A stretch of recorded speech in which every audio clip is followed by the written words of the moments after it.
Globally, the population aged 65 and over is growing faster than all other age groups. According to data from World Population Prospects, by 2050, 1 in 6 people in the world will be over the age 65. 2021, seniors 60 years and older outnumbered children under 5. By 2050, 80% of seniors will live in low and middle income countries. Adapting health and social systems to this demographic shift is a major challenge globally. We believe it is everyone's responsibility to provide solutions for the social determinants of health. We are motivated by a deep sense that these issues can have immense consequences on individuals, families, communities, and society as a whole. We're mission-driven. Join us on the Boomer Living broadcast for episodes of full information, inspiration, and advice for seniors. Our expert panelists will discuss topics like senior healthcare, dementia, caregiving, technology for seniors, and affordable senior living options. This podcast is your guide. And here is your host, Han Brown.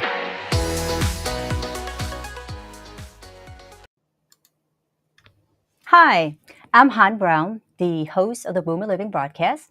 On the show, industry leaders share information, inspiration, and advice for those who care for seniors. Our expert panelists discuss senior healthcare, dementia, caregiving, technology for seniors, affordable senior living options, and financial security, all of which to address the social determinants of health. And thank you so much for participating in today's conversation. Check out CareString, our recently launched platform where we match seniors with caregivers and guide businesses and their employees through the caregiving journey. So please check out CareString. Now, for those in the audience, we'd love to hear from you. We're all learning together as we navigate the later part of life, so please comment or ask questions. We want to learn from you, from your personal aging journey, and thank you so much for tuning in. So today's topic is American dementia, brain health in an unhealthy society. Dementia is a growing epidemic that affects individuals and families around the world. Despite the billions of dollars funneled into the biomedical research, we still don't have a cure for Alzheimer's.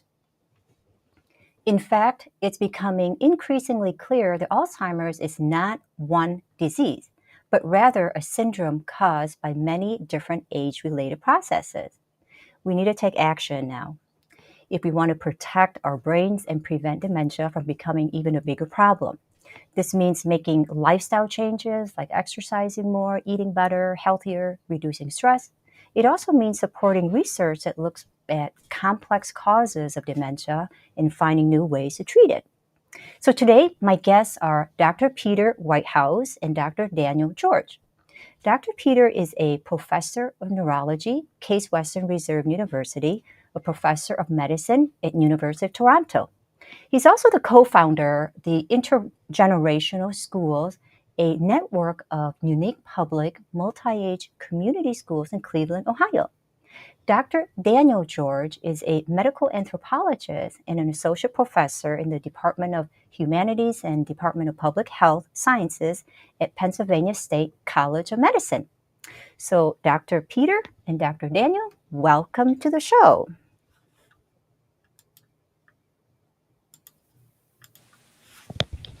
There we are. Thanks for having us, Han. Yeah, thank you, Han. Looking forward to it. Thank you. Thank you so much.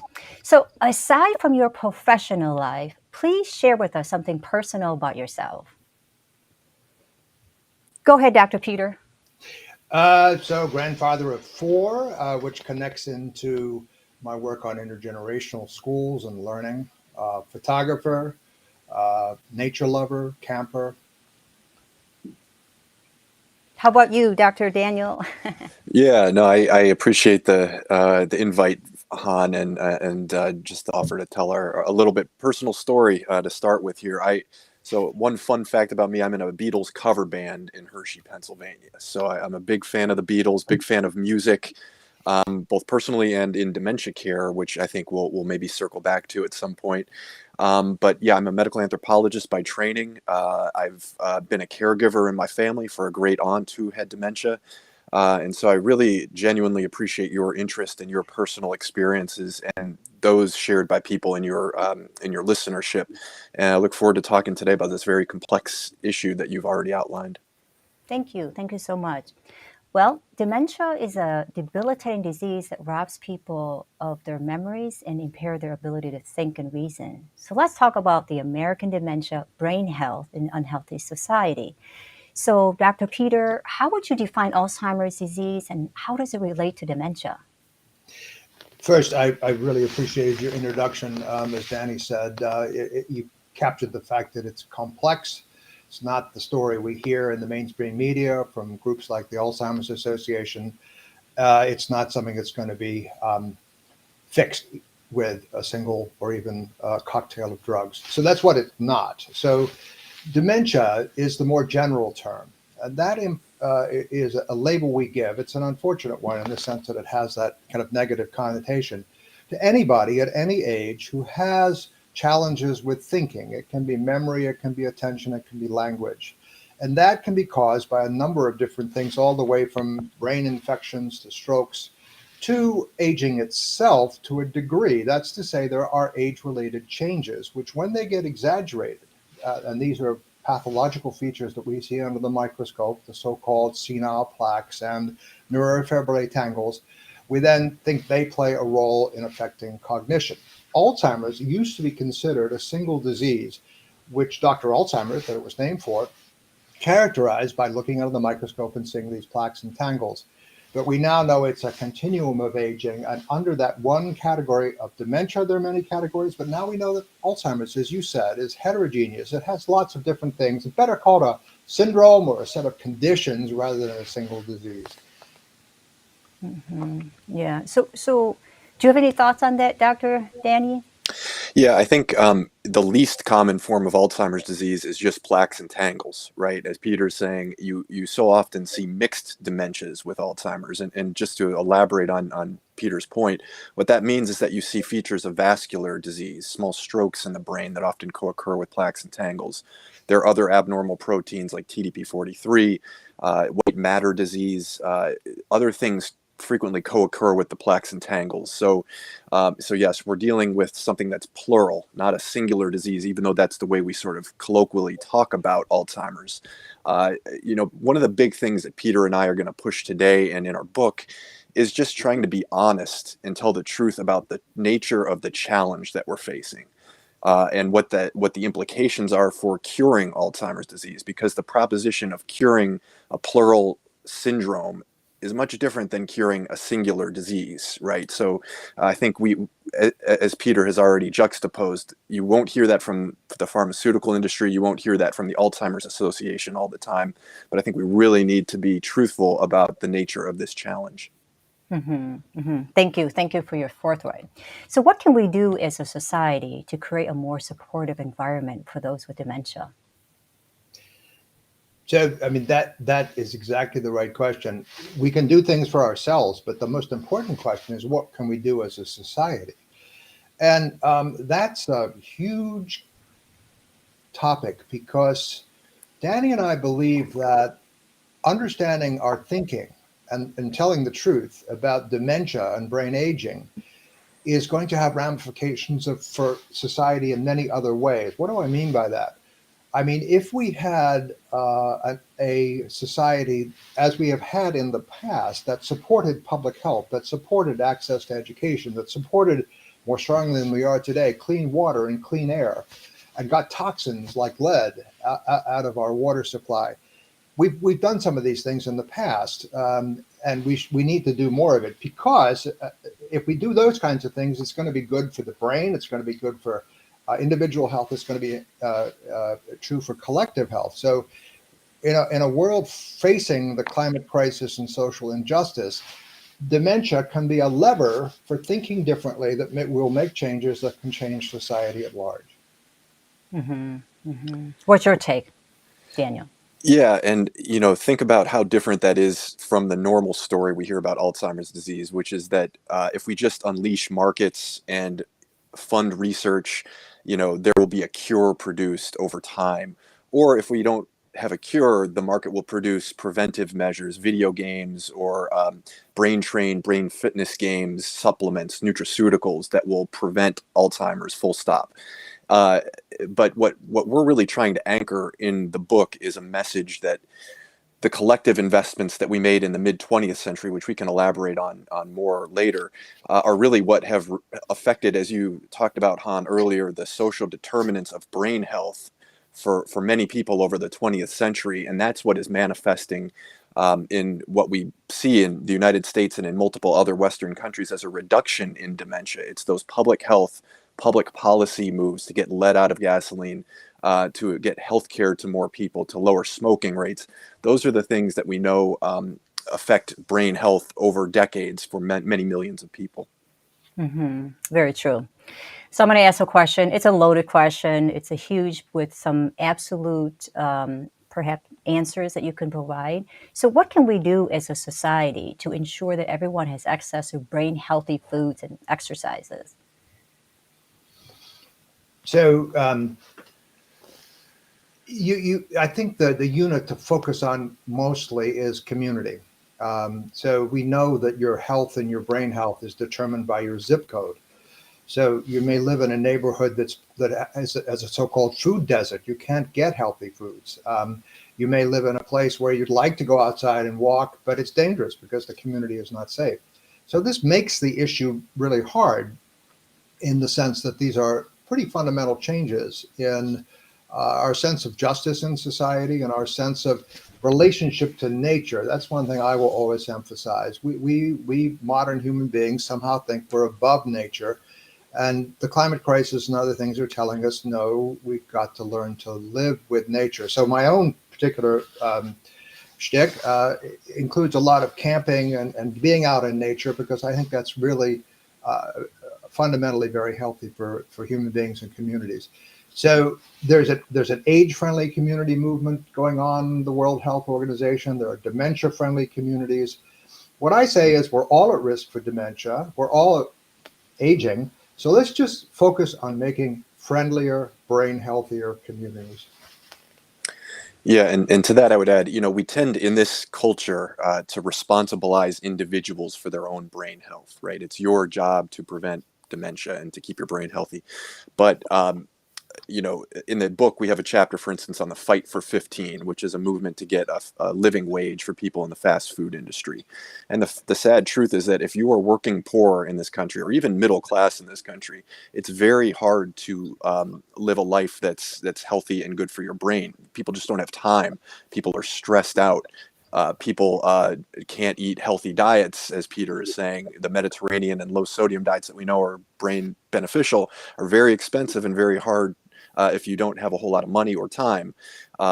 People with working class jobs tend to have more physical hazards in their jobs, more risk of head injuries and exposures to chemicals and pesticides and things of that nature. So what we talk about when we talk about brain health has to be at the level of society. It has to be at the level of public health. We can't just redound it to the individual within a market to make better decisions for themselves, even though that's the dominant story that we tell. So true. So the cause of Alzheimer's disease is still not fully understood. It is believed to be a combination of genetics and lifestyle factors. So let's talk about the scientific problems with our understanding of Alzheimer's disease. So, Dr. Peter, what are the biggest challenges in understanding and treating Alzheimer's? So if I put on my medical hat for a minute and kind of focus on that side, the biggest challenge, I think, is you mentioned genes and environment, but the doctors are so focused on genetics. And there are clues from the genetics about Alzheimer's disease. And we can talk about those more if you want. But on the other hand, that focus on genes, which then produce proteins, which then produce opportunities to develop drugs, it leads them into this pathway of thinking, well, maybe we shouldn't just understand. We call it reductionistic. We reduce things to small pathways and therefore to small molecules that people will make a profit out of.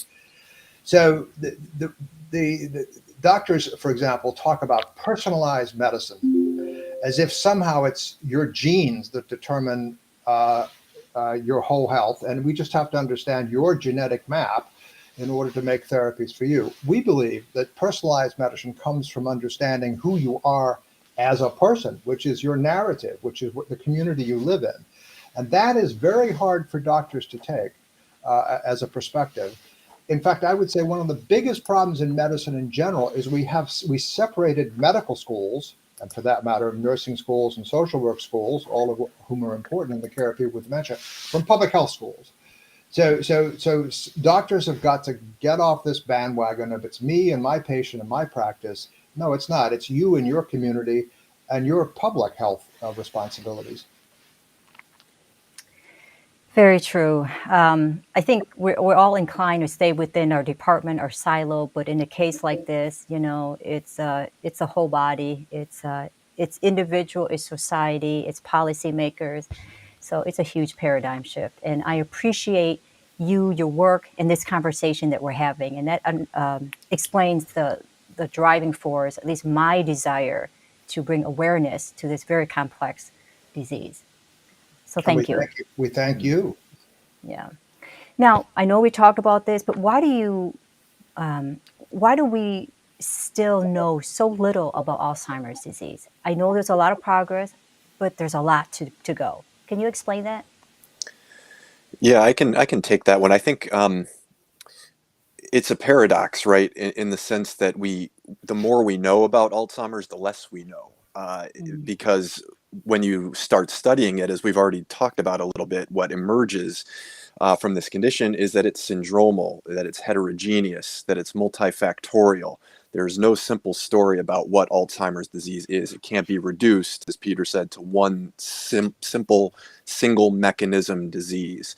And that really complicates the proposition, as we talked about before, about developing a single molecule or vaccine or drug therapy to intercede in one pathway. And it's not shocking that we have 100% fail rate on anti-amyloid drugs, for instance, or just anti-Alzheimer's drugs in general, because this model that we've set up with markets and pharmaceutical companies attacking one target has only interceded in one pathway of a diffuse syndrome. So, unsurprising that these drugs, including aducanumab, the most recent controversial drug that we could potentially talk more about, it's no shock that these drugs have failed. Somebody just posted in the chat, the brain is mysterious. I couldn't agree more. We don't exactly know how the brain functions, how it works. So trying to study dysfunction is complicated as well. So that's the predicament that we're in. It is a mystery. It is a conundrum, as our friend Margaret Locke at McGill University calls it. And the more we know, the less we know. Very true. Very true. Hey, so I wanted to acknowledge Pam. Thank you so much, Pam, for joining and providing your thoughts and questions. So good to have you here. Now, Dr. Peter and Dr. Danny, is it possible that our current understanding of Alzheimer's is wrong? So I think it depends on who the we is. Of course, Danny and I have all the answers. Of course, we don't have all the answers. And I think what Danny said was quite true. It is a mystery, right? Life is a mystery. And I think part of the hubris, the prideful nature of medicine, that we can fix anything if you just give us enough money, is, a problem. And as Danny was saying, the idea that markets will solve everything. You just have to promise enough money and we will be able to do anything in the world. We're learning the limitations of that.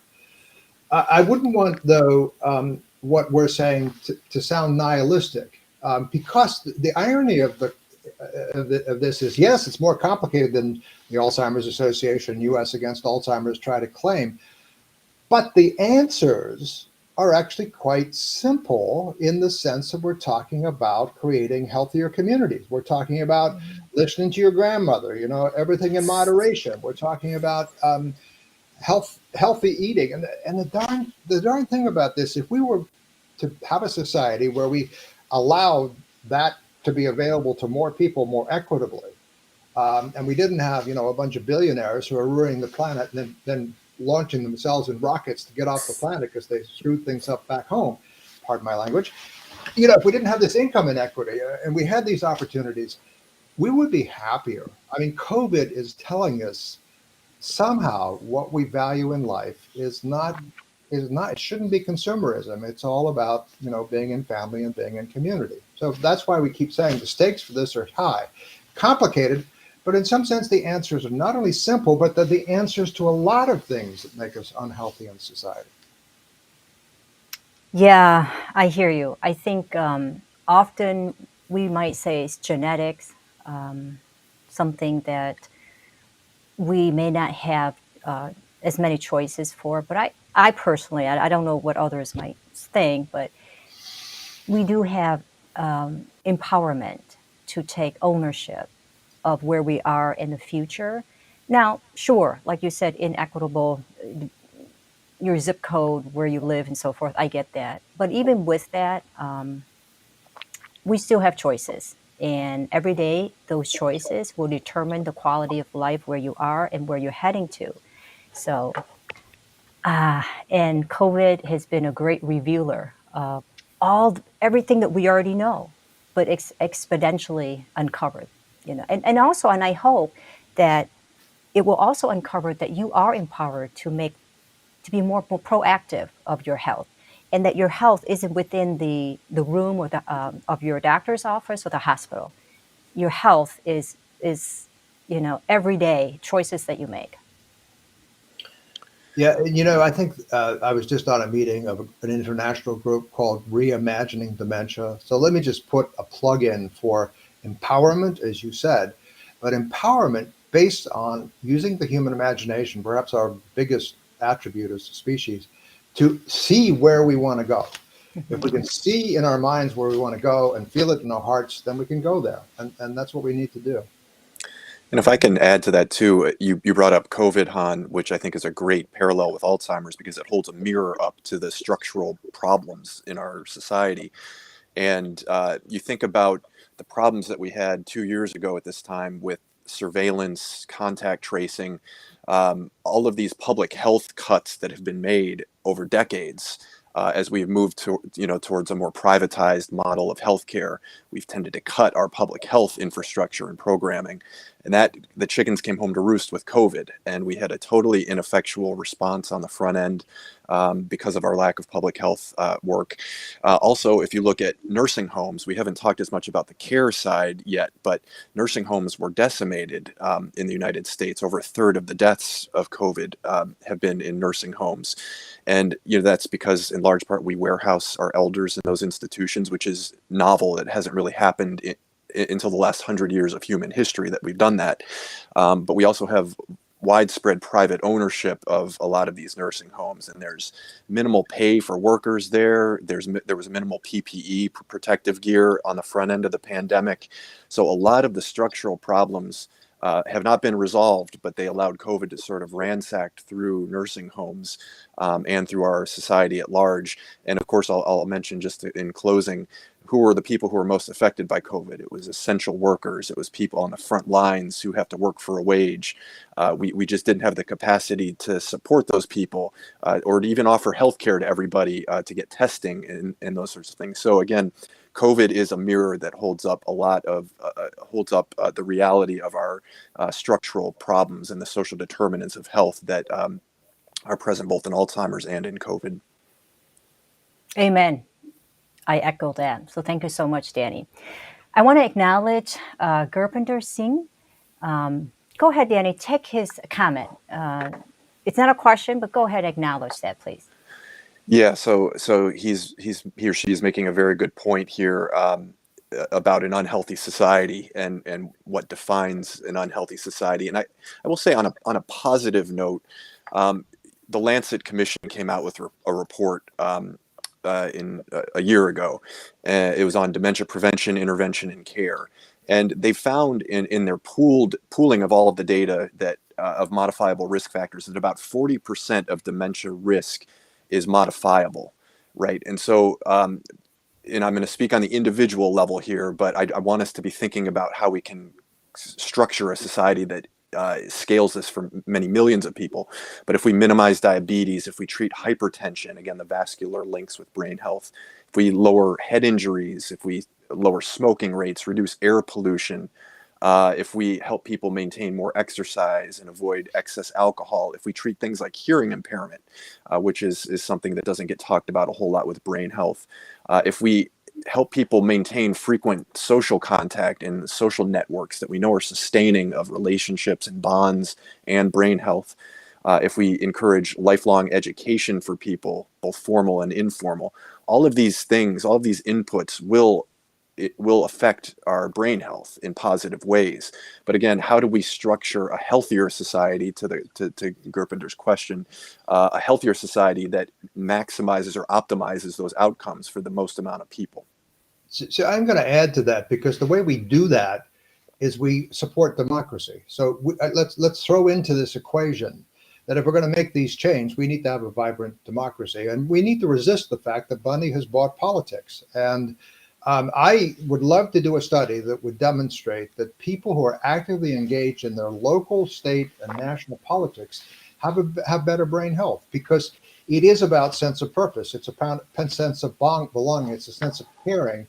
Those are very important but intangible and hard to measure things, and yet it's those things that I think are ultimately about what brain health is all about. So the idea that however it is, you stay engaged cognitively with other people in the democratic process is probably, in my opinion, the ultimate brain health intervention. And in order to do that, you have to learn. You have to be engaged and a learner. That's why we started these intergenerational schools that you mentioned in the beginning, where elders and kids work together. The mission statement is lifelong learning, but also spirited citizenship. So that's the idea behind, how we have to change society and make us all brain healthier. I love it. Yeah. So we'll get into the intergenerational school in a little bit. So here's another loaded question, but I still want to know your take on it. So do you think we'll ever find a cure for Alzheimer's? What do you think, Peter? I think whatever you think, Danny. I think this is like it is loaded, because the reason it's loaded is hope.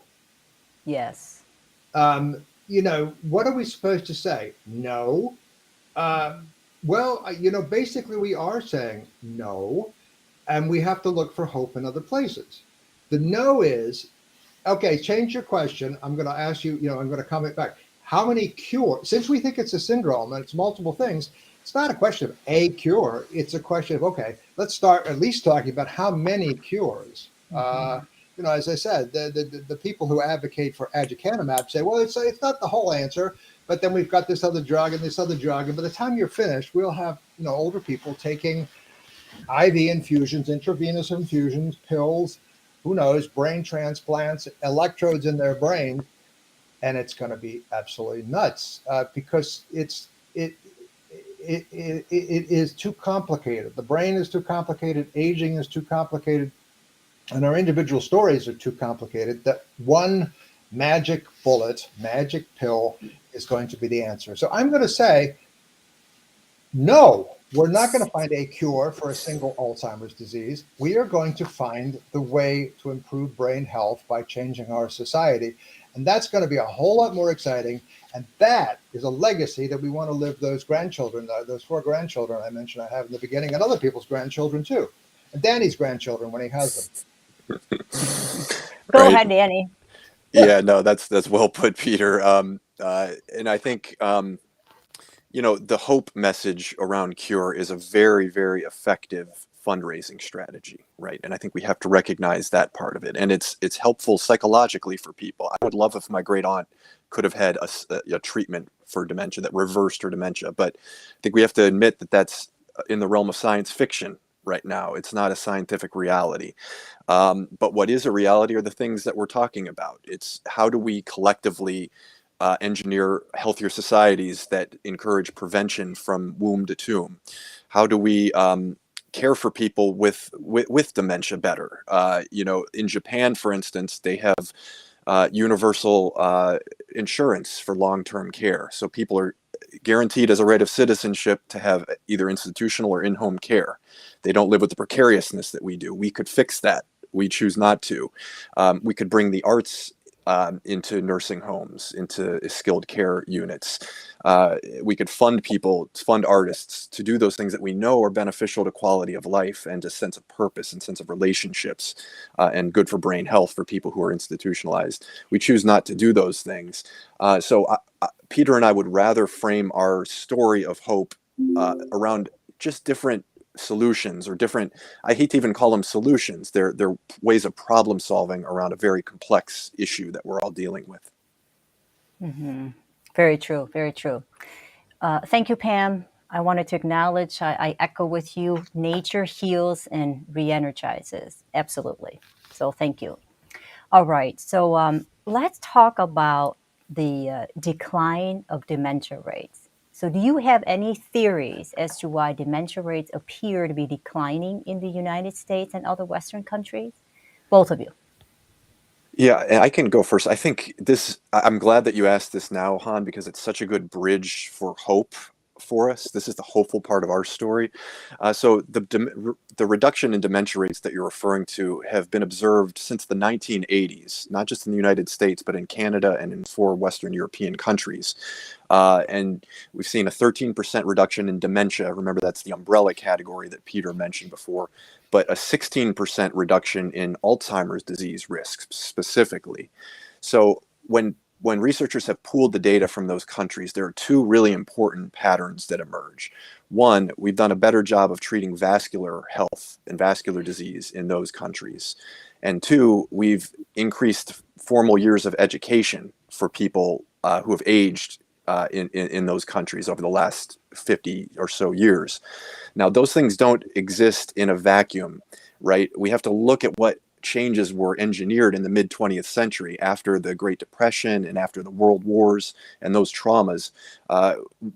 We really had a re-engineering of society around what people might call social democracy or Keynesian capitalism, a more managerial style of capitalism that redistributed funds within the culture to fund social safety nets, that created welfare states, that put limits on capital flows between countries. And what that led to, when we think about those two patterns I mentioned earlier, vascular disease and better education, countries put infrastructure in place that improve those areas. For instance, national healthcare systems cropped up in the countries that are seeing reductions in dementia rates. In the United States, we got Medicare and Medicaid. What's good for the heart is good for the head, as people say. Vascular health improved in these 6 countries. That appears to have benefited brain health. We also had, in the United States alone, a reduction from about 44% of the country that smoked in the 1960s to today about 14% of the country that smokes. And those patterns were observed in the other countries too.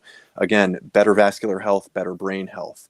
And then I'll just mention 2 last things. We had the GI Bill, right, after World War II, which gave access to higher education to tens of millions more Americans. Through cognitive reserve, this somewhat mysterious process we know where if you get more formal education, it has a buffering effect on age-related pathologies. So the more people that got more education in these countries, again, seem to be protected from dementia to a greater extent. And then the last thing I'll mention is the de-leading of gasoline, which happened in the 1970s under the Clean Air Act by the EPA. And that reduced blood lead levels in the United States by 80% from the 1970s to the 1990s. Again, lead is a neurotoxin. It also increases risk for heart disease. So when you start to bundle these public health and public policy interventions together, it's clear that they've had an effect in improving vascular health for people who are now in their graying years and in building cognitive reserve through education. And so that's probably, when you ask about the theory for why we're seeing those somewhat anomalous reductions, that's what people think. Hmm. What do you think, Dr. Peter? I think this is a most articulate young man. And I agree with what he said. And I knew you were going to ask that, Han, and I was trying to figure out what I could add to it. I'm going to do it in this strange way. I'm going to say, look also what's happened in the time that we've kind of abandoned some of these efforts. We have the climate crisis, and Why do I keep bringing that up? Because actually, it's the greatest threat to the quality of life of people with dementia, because it's the greatest threat to the quality of life of all of us. But if we don't attend to our community and our world's attitudes towards floods, preventing things that kill people, people with dementia, as well as children, and we'll come back to that intergenerational theme, as you said, are very vulnerable to the heat waves and the droughts and the floods. So we just have lost something. And we know we've lost something, which is why there are so many people who are stressed and feeling adrift in the world, alienated. Again, if we address this issue of dementia and don't, as you said, Han, compartmentalize, well, this is the dementia problem over here, and this is the attention deficit disorders, and this is the, This is um, Parkinson's. This is yeah, Hmm. depression. This right. is, this We, is. Yeah. we, we, we, Mhm, we lump things into categories and then try to solve the problem. It's not the way we're going to solve the problems going forward. mhm, mhm. I echo that. Okay, so here's another loaded one. Do you think dementia rates will continue to decline in the future? Right.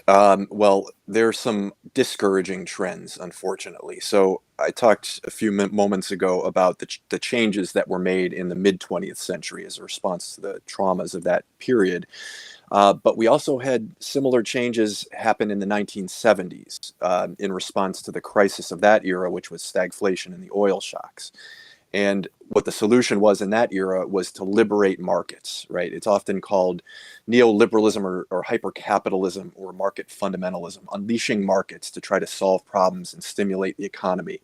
And what that led to was, in reverse of what happened in the earlier 20th century, unleashing capital mobility, cutting regulation in industry, decreasing the taxation of the wealthy, which you had funded the social safety nets that we had in the United States, which other countries still have.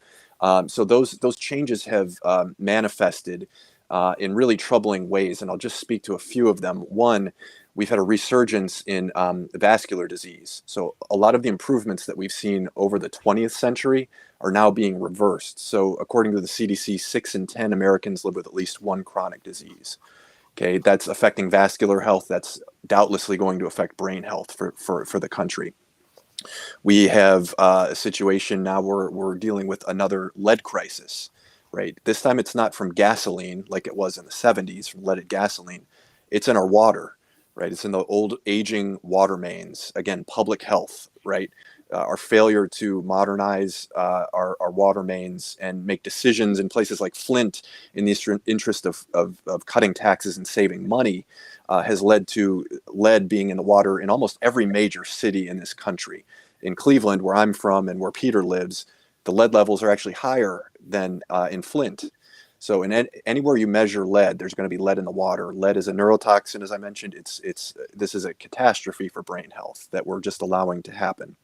And then I'll just say, too, in closing, whereas the GI Bill and Pell Grants and expansion of state universities in the 20th century increased access to formal education for people and helped build that cognitive reserve, we're now seeing a reduction in higher education enrollment, in large part because people are getting priced out of it, right? As part of the 70s, we bundled up people's debt and Wall Street underwrote all of it. And now it costs upwards of $50,000 or more a year per year to go to college. So you're especially seeing men not enroll in colleges anymore, which is troubling. So the people that are studying these trends, to your question, Han, who have helped establish these encouraging reductions in dementia, are now looking at some of these other patterns more recently and saying, boy, that is really a troubling portent for where we're going with brain health in future decades. Mhm. I appreciate what you're saying, but I'm not very excited about it. Well, he's such a downer. I mean, let's ask What the a- question this way: Is anybody the rates of dementia likely to go down in any group? How about these people that have these mansions in Miami, or who have all these healthy? I don't think it's likely to go down for anybody, because the wealthy mansions in Miami are about to be flooded, and they don't have access. They can catch the infections that all the rest of us do. The point is, it is a we issue. yeah. It's what can we do together And when will the wealthy wake up to the fact that they are not happy and they are not going to be able to stay healthy? So I think your loaded question, the answer is no. Unless we make a change, dementia rates are not going to keep going down. Hmm. Hmm. I'm good at asking loaded questions just to challenge this conversation.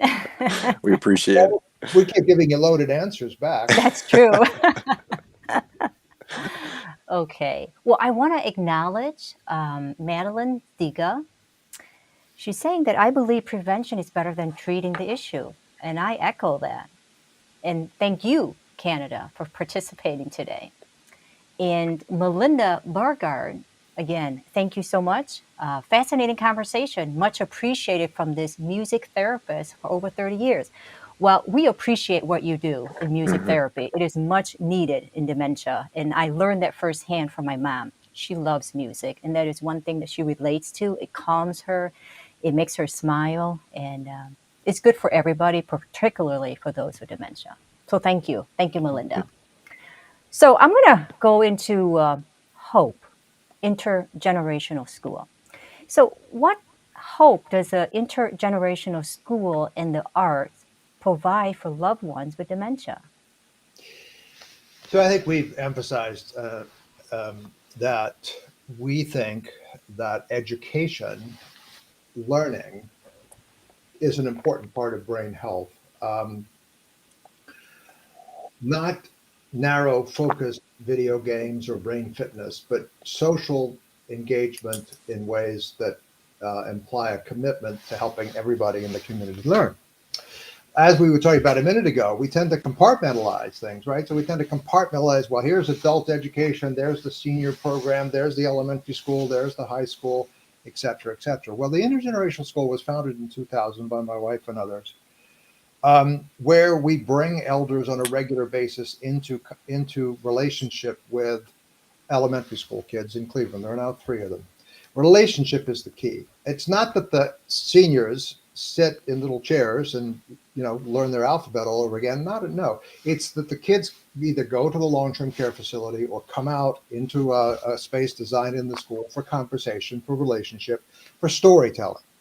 So this idea that that's something that we have forgotten a bit in our society. Again, it's medicine. It's all It's all about big data. It's all about randomized control studies, and that's what's going to make you healthier. Well, that's an important part, but the most important part is we learn to share stories, and that's what makes us healthy. So they've been going now for over 20 years, and they are successful. And people with dementia participate in those programs. Some of my patients, because if you have, if you can't remember what you had for breakfast, you can still tell the kids about what role you played. I hate to focus on wars, but in World War II, or what here's one. What role you played politically in saving the nature center that our children go to in that school from a corrupt politician. We have a few of those in Cleveland. We've had them who wanted to put a highway right through the nature center. So this idea of spirited citizenship, of passing activism across the generations, we wrote an article with that title. So yeah, so it's all about saying we can reinvent forms of learning that take us out of the boxes and the classrooms and the narrow ways we have of thinking about education in our society today. And I will You- say that Janie and I, in the book American Dementia, Brain Health, and the Health of Society, write about our intergenerational relationship, because I live in Shaker Heights, and Danny and my daughters went to the same high school. So we have had an intergenerational relationship, which we like to think has kept us both going longer, at least me, and also contributed to spreading the message. Intergenerational learning is really important, and anybody who's had a grandparent that been fortunate enough to have them in their lives knows how those relationships across the generations are so valuable. I echo that. I mean, just from a personal level, there's nothing more beautiful than um, grandparents seeing the world through the eyes of a toddler, of a 5 or 10-year-old, you know. there's something that's very innocent, pure, and hope and clean about that. So, Yeah. and one other thing too, on a personal level, you know, as much as my mom's ability to speak and think and so forth is declining significantly, but there's only one or two things that she keeps coming back to as her memory. Mhm. And this is what it is: sitting around at the dinner table, eating together. And it's all of her 28 grandchildren. My mom has 10 kids. I'm the youngest of 10. So she has 28 grandchildren. So her memory is gone. But there's a few that keeps coming back, and that's everybody, we got to come together. We got to sit down and eat. We got to put a meal together. And she always says, okay, so let's do this again. Her mind keeps coming back. It's replaying that memory. Um, but then again, that dinner table that she's talking about, there's many missing people as well. So I guess what I'm saying is that intergenerational, the memory of your kids and grandkids coming together, the relationship and the conversations, the food, you know, you're not going to have AI or machine learning to replace all that Mhm. or find a cure for that, you know. So I echo it. Right, and that meal that you're describing is so much more efficacious than aducanumab, the drug that has been so Hmm. controversial, right? And you see that so often for, I hate to even call them interventions or activities that stimulate people's senses, like eating, like music, like the arts, like intergenerational relationships, like gardening, exposure to nature, as we've talked about. Those things connect to something that's quintessentially human. Right. And so when we take the time to be in the moment with people who may have some cognitive challenges, may not be able to remember what they had for breakfast, we're meeting them on a very human level and validating something that's very critically important to what it means to be a human being in this world. And we need to get back to that. And so, Han, I love that you have elevated hope as a theme here. Peter and I would like to promote. Alongside the concept of pharmaceuticals, the concept of a social ceutical.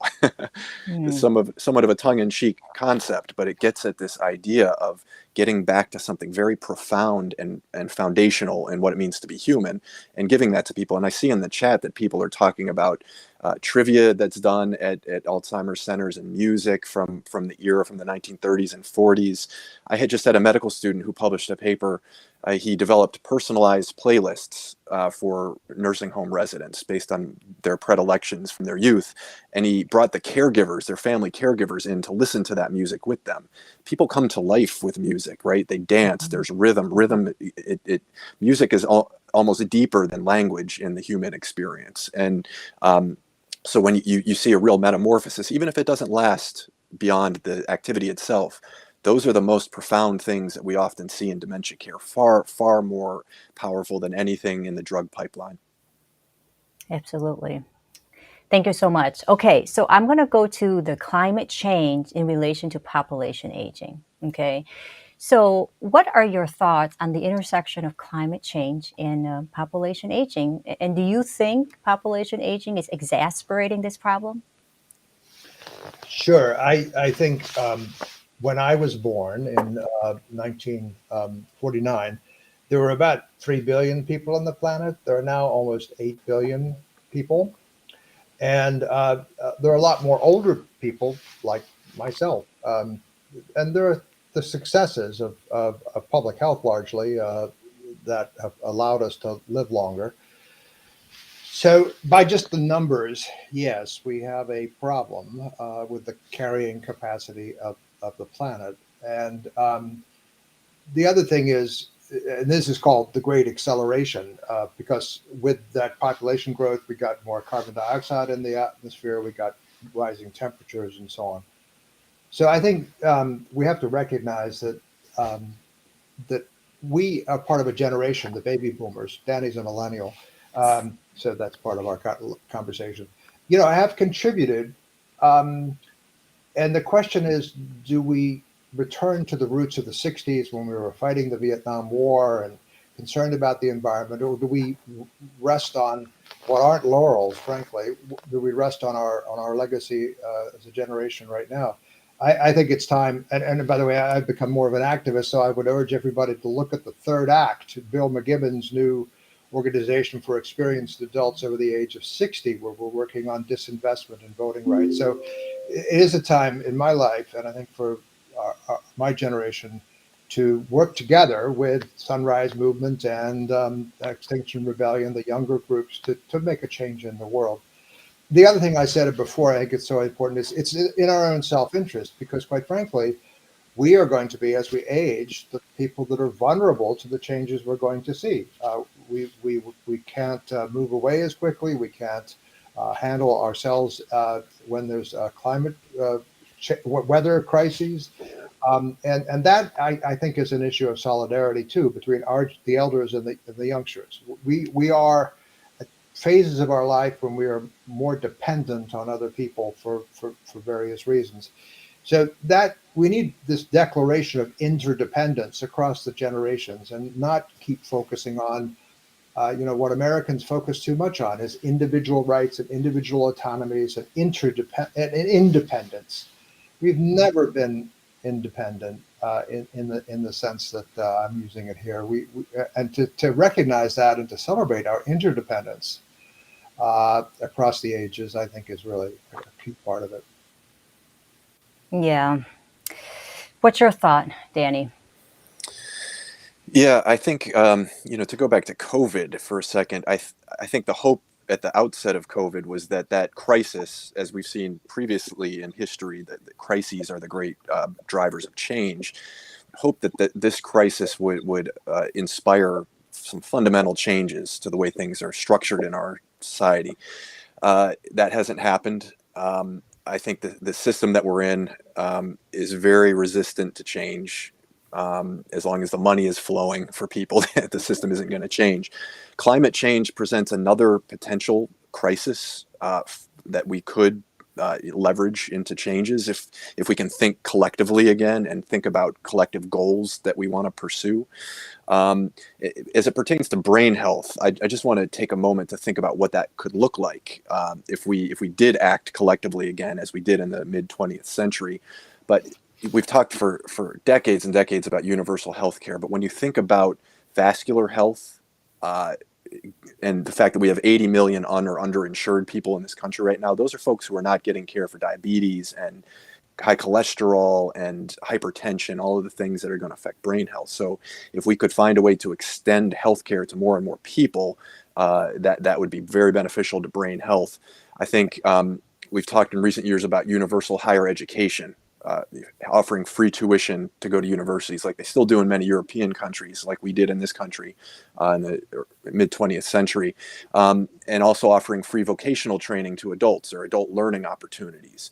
If we could collectively invest in those sorts of things, now you're talking about scaling brain health and cognitive reserve at a level that would really make a difference.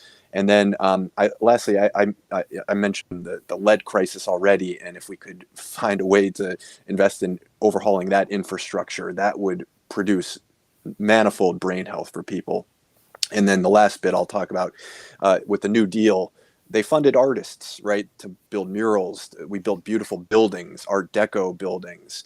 You could imagine a scenario where in a time of crisis, we could fund artists, music therapists, gardeners to go into nursing homes to provide that frontline social pseudocial care that we're talking about.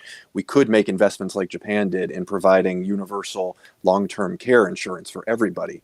There are things that we could do if the crisis level reaches a peak, which I think it's inevitably headed towards. Those are the things that Peter and I would like to steer us to think about with respect to brain health.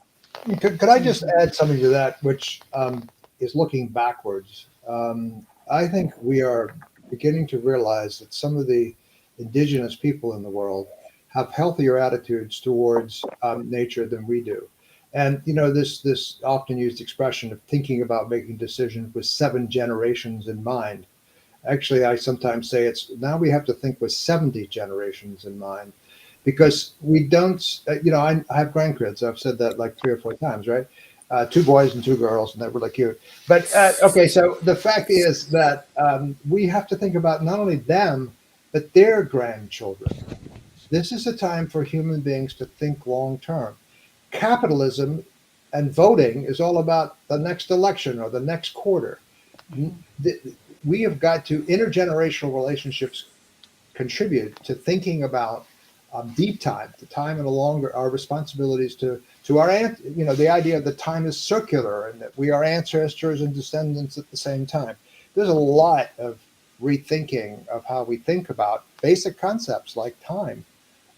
Again, dementia is a way into thinking about that. Hmm. You know, we have responsibility not only for ourselves, for our parents, grandparents, but many generations to come. So I echo that. You know, I'll tell you, I appreciate you, your time, your work, and your book. Can you please let the audience know where they can get your book, or is it Amazon, or where can they find it? Yeah, I believe it is on Amazon, and we also have a website that people can go to, americandementia.com. We have a Facebook group that has been active since our first book, The Myth of Alzheimer's. So if people just search in Facebook for The Myth of Alzheimer's, they can join our group, and we often post the things we publish there. We love for people to reach out to us, ask questions, just engage in a conversation about these issues.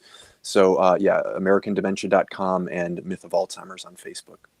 Great, great. I also want to acknowledge our guests, and I appreciate you joining, adding so much to this conversation because, again, we're learning. We're learning about dementia and we're sharing our knowledge, but without you perhaps having your own journey with your loved ones, sharing your opinions. So I appreciate that tremendously. It's Melinda Burgard, Ellen Caspi, Pam Stubbs, and Gurpinder Singh. I just appreciate you guys and gals participating.